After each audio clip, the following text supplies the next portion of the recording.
దేవుని మాటను లోకానికి చాటమే కాదు, దేవుని శక్తి ఏందో కూడా లోకానికి చూపించారు. భక్తులండి సమాజాన్ని ప్రభావితం చేసేది. భక్తులండి దేవుని వాక్కును, దేవుని జీవాన్ని, దేవుని శక్తిని లోకానికి చూపేది. పైపైన ఉంటే అట్టండి, లెక్క చేశారా? నిందల్ని, అవమానాల్ని, తిరస్కారాలని దేన్ని లెక్క చేయాల. అయ్యా మనం అందులో నుంచి పక్కకు వచ్చేసాం, మరి ప్రజలు మనల్ని ఆమోదిస్తారో తిరస్కరిస్తారో? ఎగిరి వత్తురు జనులు, ఏం చింతపడద్దు అన్నాడంట. తీసుకొస్తాడు, ఎగిరి వచ్చేటట్టు చేస్తాడు. నీకెందుకు, మెల్లకుండా కూర్చోడు. పైసలు లేవు, ఎట్లా మరి వీళ్ళందరిగా పెట్టాలంటే ఎగిరి జనులు వత్తురు, కావాల్సిన సహాయము దేవుడే ఇచ్చును, నువ్వు సైలెంట్గా ఉండు, మనం ఆయన వైపే చూద్దాం, దేవుడే ఏర్పాటు చేస్తాడు.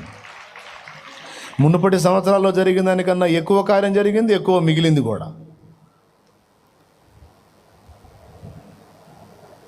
ఒకడే భక్తుడు, ఒకడే వందలు, వేలు, లక్షలు ప్రభావితం అవుతారా ఒకడి వల్ల? ఎట్లా? బజారులు, వీధులు, గ్రామాలు, పల్లెలు, పట్టణాలు ప్రభావితం అవుతాయి ఆ ఒకడి వల్ల. ఆ ఒకడు దేవుని స్పర్శ పొందిన వాడై ఉండాలి, దేవుణ్ణి కలుసుకున్నవాడై ఉండాలి, దేవుణ్ణి తెలుసుకున్నవాడై ఉండాలి, దేవునితో నడిచేవాడై ఉండాలి. అప్పుడు జరిగిద్ది ఆ కార్యం. దేవునితో అలా కనెక్ట్ అయిన వాడి డిగ్నిటీ వేరుగా ఉంటుందండి, ఆ వ్యవహారమే వేరుగా ఉంటుంది. ఒక ప్రపంచంలో ఉంటాడు అతను. మనుషుల మధ్యలో ఉన్నట్టుగా, మనుషులతో ఉన్నట్టుగానే ఉంటాడు, కానీ అదొక ప్రపంచం, సపరేట్ ప్రపంచం. కొంతమంది మానసిక రోగి కూడా అనుకోవచ్చు,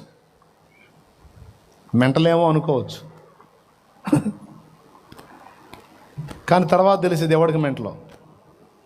దేవునికి స్తోత్రం. భక్తుల మెంటలో వాళ్ళ, దేవునితో నడిచేవాడు పిచ్చోడా? అతన్ని పిచ్చోడు అనుకున్నవాడు పిచ్చోడు. స్త్రీలైనా పురుషులైనా అలా దేవునితో సంబంధం ఏర్పరచుకోవాలి. కొంతమంది లేడీస్ కూడా ఉన్నారు, మొండోళ్ళు.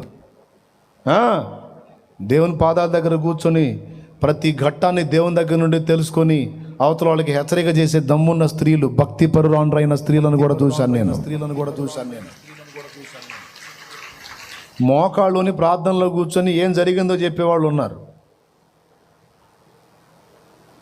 నెక్స్ట్ ఏం జరగబోతుందో దేవుని చేత బయలుపరచబడిన వాళ్ళు ఉన్నారు. కొంతమంది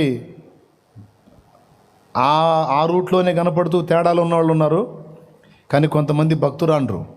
ఈ భక్తి కలిగిన వాళ్ళు అతిశయం కోసం ఆ పని చేయరు. దేవుని ముందు కూర్చుంటారు, తెలుసుకుంటారు, బయలుపరిస్తే